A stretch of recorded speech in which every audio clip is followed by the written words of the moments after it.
I know what you're thinking. Why should I belong to a Sunday school class or a small group? I go to church. I go to all the church activities. Well, I used to think that way too. But then I joined a Sunday school class and a small group. And I found out that I was missing half of what St. John's has to offer. I would say the best thing about our Sunday school classes is that it's not a one-size-fits-all atmosphere. We attended a large Sunday school class for a number of years, and it was very social, and they played bunco, and we had a great time. When my husband Stephen and I joined St. John the Apostle, Pastor Steve was here, and one of the big pushes was for small groups. And after every sermon, he always said, find a small group of trusted spiritual friends who nurture your grace and growth. And it took me a while, but I finally did. Now, the church as a whole is like your extended family and your friends. Now, a Sunday school class or a small group is like your immediate family. It's a core group that you bond with, that you grow spiritually with. You support each other in everyday life.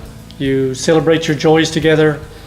You comfort each other in your sorrows.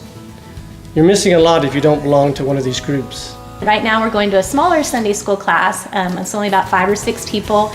And with the smaller Sunday school class, we feel a little bit more comfortable sharing and talking about our opinions. And so I just wanted to share with you that whatever your style of Sunday school, whether you like large groups or small groups, you can find a size and style that works for you.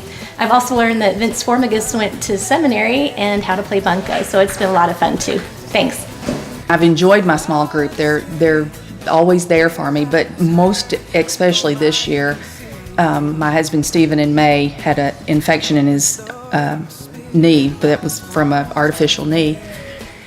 And I've gotten used to sitting at the hospital alone, but this particular night I was sitting there and waiting for the surgery to be over. And I'm reading my book and looking up at the clock because the surgery's going longer than it should have. And I look up to see what time it is, and my small group is walking into the hospital. You get a lot more out of it than what you put into it.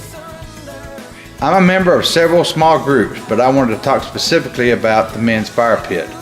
We are modeled after Jesus and the disciples sitting around the fire at the end of the day's work, discussing issues, asking Jesus questions, and learning more about Jesus' ministry.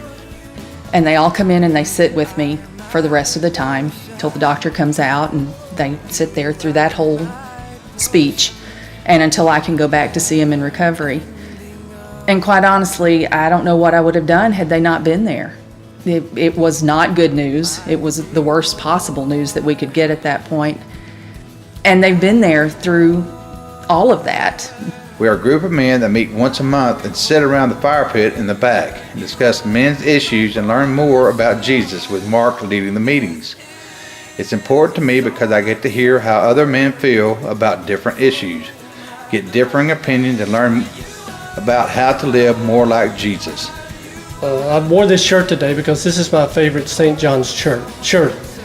And it says on there, catch the Spirit. And if you belong to one of these groups, you will catch the Spirit.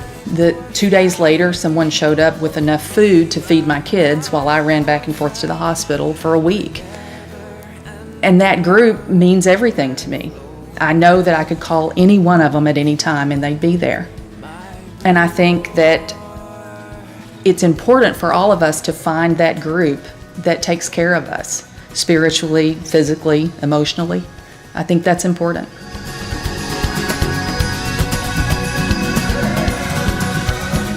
If you aren't a member of a small group, why aren't you?